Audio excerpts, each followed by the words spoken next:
Hello, darkness, my old friend. I've come to see this stranger shit again. There was no need to make this a trilogy when it barely had any story for just one lame fucking entry. Lionsgate, what the fuck? The executive should be investigated and possibly put on trial for money laundering and all other crimes against filmmaking. Why did Rennie Harlan sign up for this? He used to make good films and now he makes shit. But then again, when you get a bunch of cash, what do you care? Hello, darkness, my old friend. This Unnecessary Strangers trilogy has come to a fucking goddamn pitiful, goddamn draining end.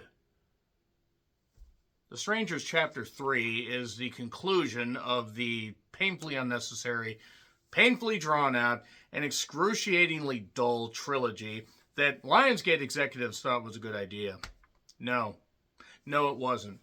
The 2008 Strangers, by the way, I'm going to do a quick recap about this, and I'm going to explain why I was so angry. And for those that have seen this new trilogy, you will know why I'm angry. You will know why many people are angry.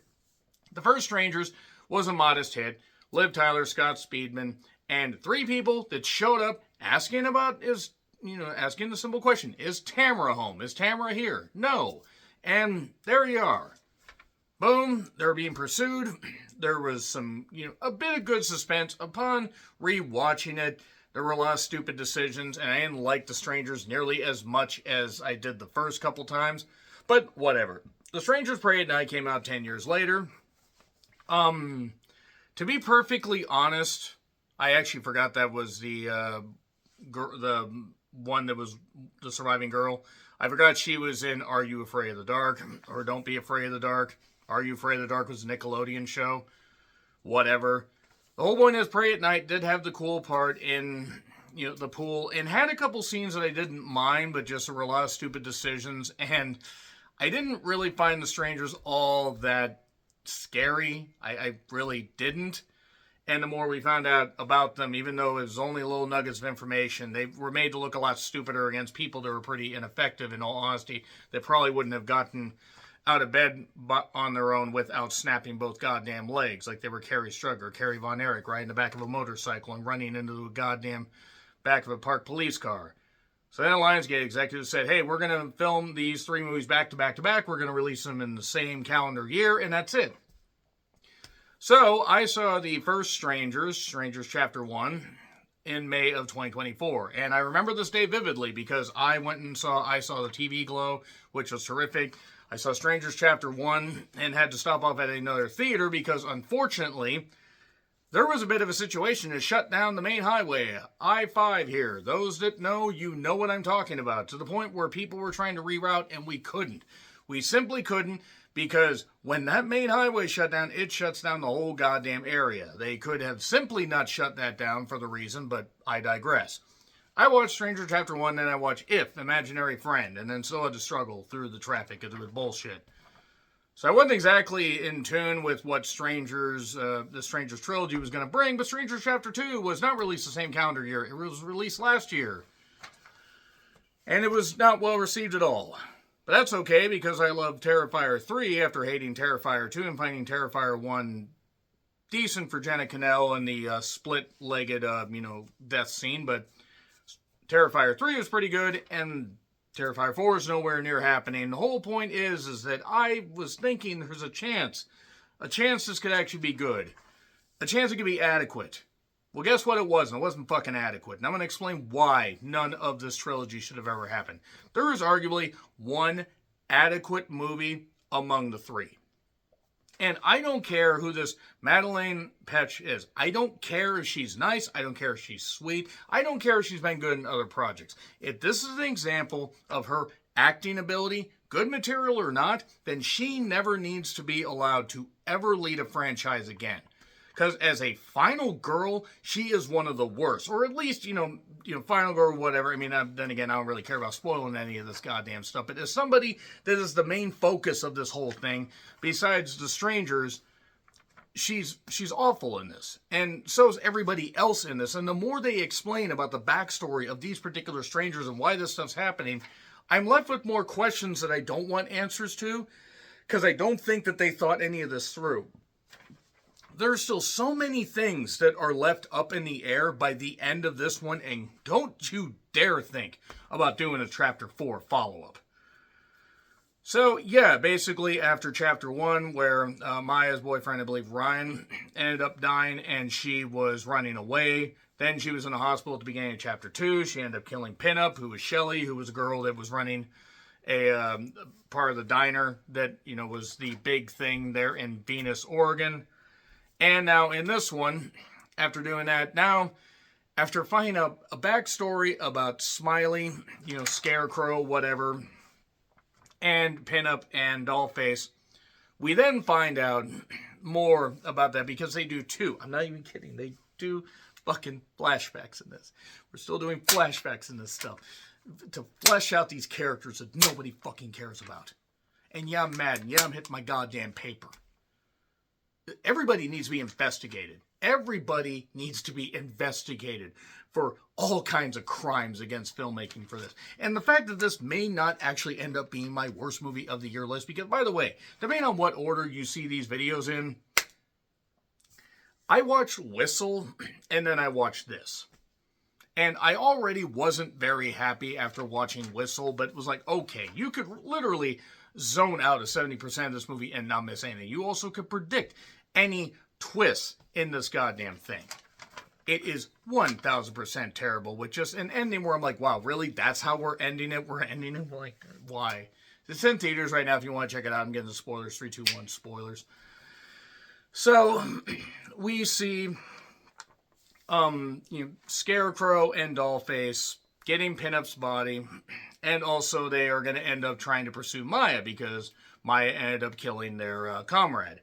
Oh, by the way, we also get a flashback to start this thing 3 years ago, where Shelly's working at a motel, and this girl, a very pretty girl, is just on a smartphone, this kind of stuff, whatever, it's going to set up stuff, and then is Tamara here, and then they get her, and they trap her in a basement, and then and then Pinup ends up killing her. I think it's Pinup. Yeah, it's Pinup. Because Pinup was Shelly, and they knew each other, whatever. It's fine. It's fine. I don't care. They end up killing that, so yeah, that was necessary to pad this thing out. That's the thing. This movie leaves so many... This movie doesn't wrap up everything necessarily, because it doesn't really allow for a lot of loose narratives. Like, it just leaves some questions unanswered, but you probably don't want any answers to them, because that would require more film to be done. Like, how in the world was this town able to get away with this so much? I mean, they answer one of those, but still, given the character involved, it's the sheriff. By the way, the sheriff is behind a lot of this, which I think you could tell. Richard Brake, who's a great actor, by the way, and seems nice in interviews, plays a terrific villain. And you can clearly tell that he was behind this whole damn thing, or at least knew about it to an extent. So, basically, Maya is going to end up having to basically play along with them to be part of this whole thing. But before that, Scarecrow, Gregory, who is the son of the sheriff, by the way, and this goes back to her, or him, and Tamara. Tamara ended up being murdered. That girl that ended up being murdered, that was all that made Shelly jealous. Gregory's talking to Maya in this little church. Well, you killed my boyfriend. Well, you killed her. I guess we're even. So he's going to let her go, but then he doesn't let her go. It's like the editing is really terrible. The scenes go on too long, yet the editing is really terrible. And then, and I know it's a small town and you don't have a lot of places to go, but the sheriff ends up killing his comrade, Tommy, because Tommy wants to call the state police because he's tired of all this bullshit, and he sticks one of those, electric carving knife things that, cadaver people, goddammit, pallbearers, morticians, that's coroners, that's what I'm trying to say, Not pallbearers. Oh, yes! But anyway, the whole point is that he's now just killing people indiscriminately. There's also these two people that show up at the diner, and it's the siblings. It's the brother and sister of Maya. And they get a few answers from Annie, and then they have this like special agent guy that doesn't seem like he could order lunch properly without screwing it up. They're going to do this, so I'm like, okay, we're going to get a psycho-like situation. We're going to find somebody, we're going to find Maya's body, like, in a goddamn chair spun around like that. It's going to be like a Norman Bates thing. Or Maya's going to kill them all, but then she's going to fully snap and she's going to be in one of the masks. We're going to get something like that. I sort of was right on that last one, sort of. But, I'm sorry. This is just so paralyzingly dull. And just blank. It's such a basic bitch of a concept. It's so pathetic that this movie got, like it's the third part of a trilogy. There are literally movies with maybe not the most wholly original ideas, but like Marshmallow and stuff like, stuff that gets shoved on streaming or stuff you got to pay a few bucks on Amazon that comes out of nowhere that gets no advertisement. And you see these movies and think, okay, there's some potential here that should have gotten released in theaters. And then you see shit like this that gets released in theaters. And whether it was made for a modest budget or not, and where the cast and crew actually deserve not to, just be put in Nuremberg for what they fucking did here. Okay, maybe a bit goddamn harsh, but god damn it.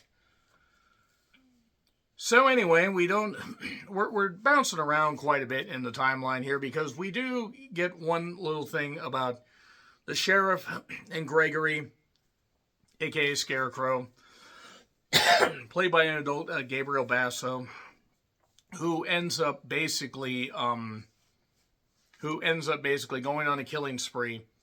And the sheriff basically makes him say, no more town folk, you understand? So basically, kill anybody that comes from outside. We'll just keep it in the family and keep it inbred and stuff like that, but no more townsfolk. Because then they'll start talking. And mind you, this is when they're kids, so they're 9 or 10, something like that. Oh yes, and also the brother and sister are going with this agent guy, and I didn't even catch the agent's name, and I don't really give a shit, but they're going along, they're trying to follow the sheriff, and especially when they see him haul a body out that turns out is his friend Tommy. And Maya is captured along with and taken along with Shelley's body, because Shelley's body is taken to the old lumber mill where they shred her body, essentially. It's just organ, lumber, and whatever, and then we just go on from that. I know it says organ, but there's one part where they show gas, and gas is supposed to be like 155, and I don't remember if that was in the flashback or not. If it was in the flashback, I understand, but if it was in current day and it was 155, then I'm like, oh, they filmed it in Canada, and that's liters. But nevertheless, we get one more flashback, and it is them a little bit older, Gregory and Shelley. And I don't remember who played young Shelley. The girl that played the teenage-ish, she was fine. I think actually you could take those characters, you actually could build on that and everything. It would make it far more interesting than this. And the one who played the teenage Gregory, he wasn't too bad either. But she goes in to get something to eat, and there's this guy that I don't know how the actor's supposed to be. Maybe in his 20s, possibly his early, I think somewhere in his 20s, late 20s. He starts hitting on her. Hitting on this girl that, if the actress is maybe 14, I'm guessing. She looks close enough to play that role. So, this is just adding an extra creep factor here and making it where they see like the worst of the worst.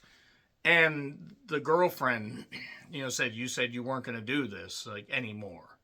Look any other way on this shit. You probably shouldn't look the other way on that. You should make sure that anybody, that man, woman, animal, vegetable, mineral, doesn't matter, that hits on anybody underage like that and does that stuff, you should make sure that they are ostracized and shamed. And you know what you should make sure of? You should make sure that they are essentially banished from society one way or another. I don't care who they are and how powerful they are. But that being said, they're going to go and they're going to kill those people, especially him.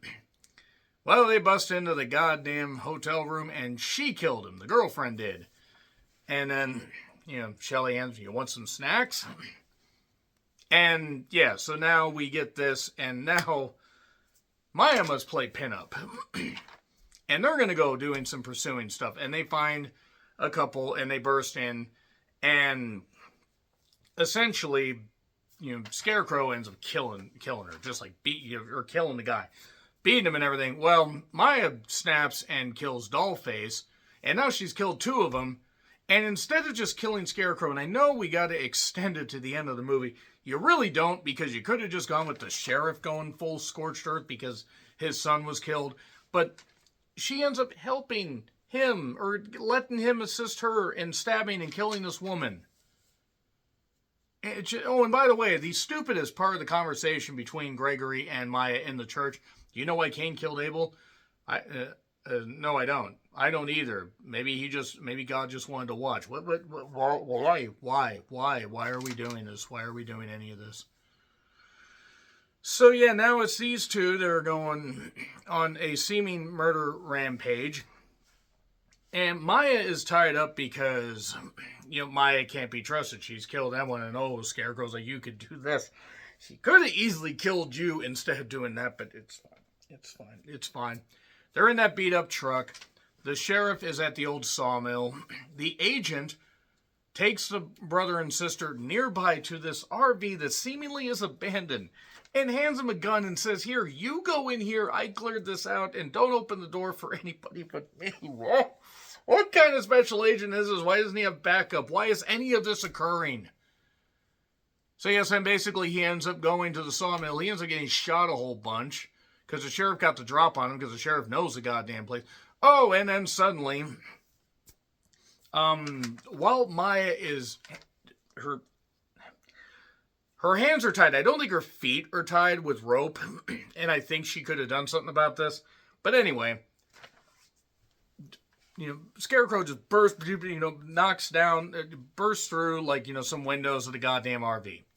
Knocks over the RV, and then, with the truck, and then ends up going in and killing the goddamn boyfriend. The boyfriend, the brother, I mean. Actually, no, that would have been kind of bad. It's not Alabama. Sorry, Alabama. Kills the brother stupidly. And then the sister's brought out. And then the sister's killed. And Maya could have at least said something, said, no, take me, what are you doing? Didn't say anything. Oh, she's supposed to be emotionally withdrawn from this. No, that's not how this shit works. Anyway, then, the sheriff's there, by the way. He takes, I think, Dollface's body. Yeah, you take Dollface's body because Shelly's already taken care of it. He's dragging that. He takes it out of the truck. He throws it in his dad's vehicle and essentially lets her go. Lets Maya go. Just cuts off the ropes and lets her go in the truck. And she decides not to. She decides to go back. She has a gun. She kills the goddamn sheriff. Easily, by the way. They're in the basement of the goddamn church. And then this long, drawn-out scene with Scarecrow. Just doing the stuff. It's so stupid. And it's supposed to be like, I freed you. There's nothing left in me, not even pain. And this so bad, so bad. Don't ever let this Madeleine ever act again if this is the best she can do. Anyway, so the whole point is that, I think he kind of wants to die, probably because, this is the way to wrap it up, but it's just so stupid because they have this almost a tender moment, and she stabs him, and then she gets, I think, the axe. Yeah, she gets the axe, and she ends up killing him. And she takes off, and she's got the Scarecrow mask. So she's going to just become a one-woman vigilante, I guess. Maybe they're going to do another one. God forbid if they do. Why? Just why? Just fucking why? Honest to God, why? F, in case you did not figure that out, F. This was, my God. I am just so glad I'm never going to have to watch any of these again. This retroactively made me wish the 2008 one had never happened. Fucking hell, Lionsgate, you are terrible. You know, that studio apparently has had money issues. You deserve to have money issues if you're going to do slop like this. Agree, disagree what I said, like, share, subscribe, Twitter, Letterboxd, Blue Sky handles in the description. I'm John Ritlin. Until we don't bother with the townsfolk, we only keep you outsiders out of here. Again, whatever. Fuck it. Happy trails to you.